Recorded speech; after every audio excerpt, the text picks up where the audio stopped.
Hello cravings! At dahil may natira akong fish fillet at nagkikrave tayo sa fishball, tara maggawa tayo ng homemade fishball na Kanto style. Siyempre, ang gagamitin natin ay fish fillet. Any fish fillet, pwede basta walang tinik. Hihiwain lang natin ito ng maliliit at gagamit tayo dito ng food processor. Kung walang food processor, pwede po tayong gumamit ng blender.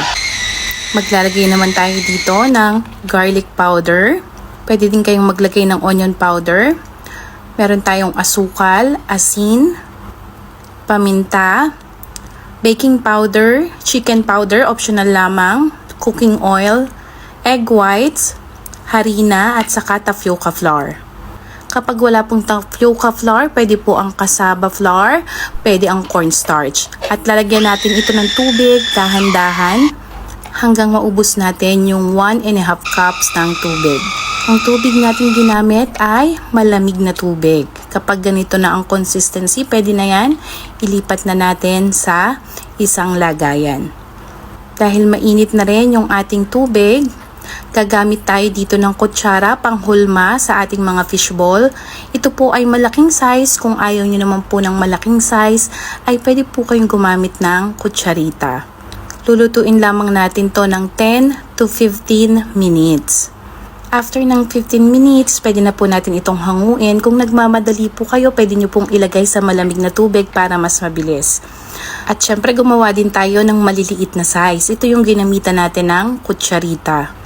At napakadami nating nagawa, talaga namang unlimited fishballs. Ito po yung fishball na pag niluto mo ay lumulobo, pero pag inahon mo na sa mantika ay umiimpis. Para naman sa ating sauce, tubig, toyo, asukal, paminta, onion, garlic, konting vinegar, cornstarch, pampalapot. Hahalu-haluin lamang natin ito hanggang ito ay lumapot. Nasa low heat lang tayo. Then tikman nyo at i-adjust nyo na lang, depende sa ating mga panlasa. Meron ako ditong ziplock, ilalagay ko lang yung iba na hindi ko lulutuin at ilalagay natin yan sa freezer kahit tumagal pa yan ng ilang buwan.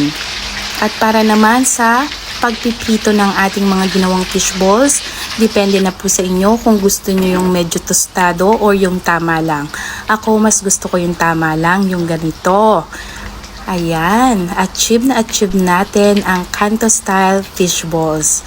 Medyo brown nga lang yung akin dahil ginamitan ko po ito ng chicken powder at saka black pepper. Kung meron po kayo namang white pepper, yun po ang ating gamitin. At eto na, tiki man time. At meron pang paturon si Mayora.